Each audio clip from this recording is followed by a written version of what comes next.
This is an article from Simply Flying, April of last year. Headline: The FAA is being sued for throwing out air traffic controller applications based on applicants' race. Now keep in mind, as I'm reading this, one of the complaints about FAA is that there aren't enough air traffic controllers. They're understaffed. So imagine throwing out applications of people who are qualified because they're the wrong race, which according to this article is exactly what the FAA has been doing for years. Quote, a class action lawsuit by the Mountain States Legal Foundation has found a substantial amount of documents showing discriminatory hiring practices by the Obama-era Federal Aviation Administration, FAA, initiative, which rejected qualified air traffic controllers based solely on race. I kid you not. Lawsuit led by the former AG of Nevada named Adam Laxalt. Lawsuit alleges that the FAA turned away more than 1,000 qualified air traffic controller applicants. These applicants passed the normal test before the Obama-era FAA threw out the test results and the applicants with it. I repeat, they're already qualified. Obama comes in, changes the rules, and they throw out the test results and the applicants as well. The applicants were part of the Collegiate Training Initiative, which started in 1997. The FAA worked with colleges and universities to offer air traffic control degrees, and as a result, these graduates became the main source for hiring controllers. The program's candidates, highly qualified, they'd already graduated from a 200-hour training program and achieved high scores on the SAT. Before the Obama-era FAA, a high rate of graduate students were hired as controllers. However, changes in the hiring process saw these CTI graduates being passed over for jobs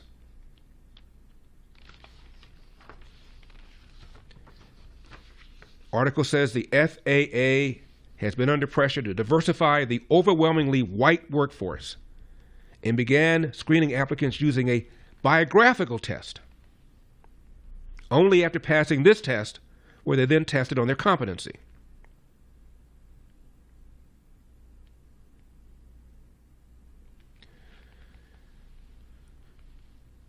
Laxalt spoke to Fox Business about the impact this decision had on the people represented in this class action lawsuit.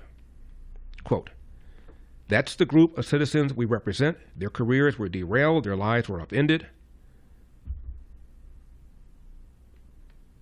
Minority candidates were given buzzwords which brought their resumes to the top of the pile.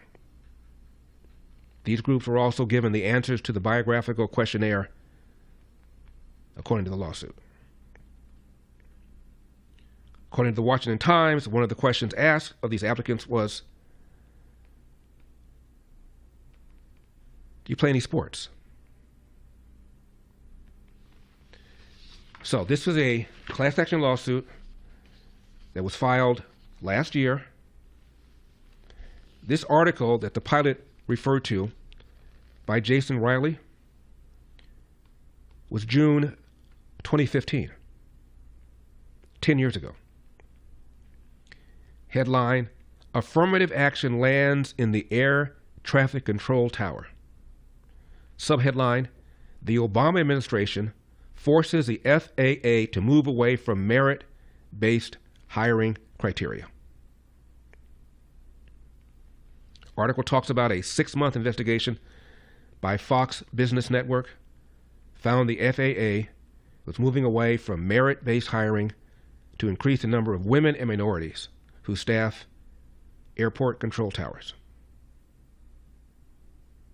Quote, the changes came despite the fact that FAA's own internal reports describe the evidence for changing the hiring process as weak. In other words, there's no reason for us to change the hiring process, but they did it anyway. Riley writes, until 2013, the FAA gave hiring preference to controller applicants who earned a degree from one of its Collegiate training initiative schools and scored high enough on an 8-hour screening test called the Air Traffic Selection and Training Exam, or ATSAT, which measures cognitive skills. The Obama administration, however, determined that the process excluded too many from minority groups. By the start of last year, referring to 2014, the FAA was using a biographical questionnaire called BQ to potentially vet potential hires. Questions: how many sports did you play in high school? What has been the major cause of your failure? Designed to elicit stories of personal disadvantage or family hardship rather than to determine success on the job. Fox Business said, and I'm quoting, the FAA says it created the BQ to promote diversity among its workforce. All air traffic control applicants are required to take it. Those who pass are deemed eligible. Those who fail were ruled ineligible.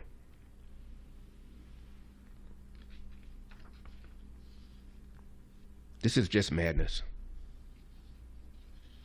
He says after the FAA changed its screening process in 2014, thousands of applicants who were already in the pipeline, people who had already obtained an FAA accredited degree, had taken the ATSAT exam, had been determined to be well qualified, were told by the government they'd have to start the process all over again. Are you kidding me?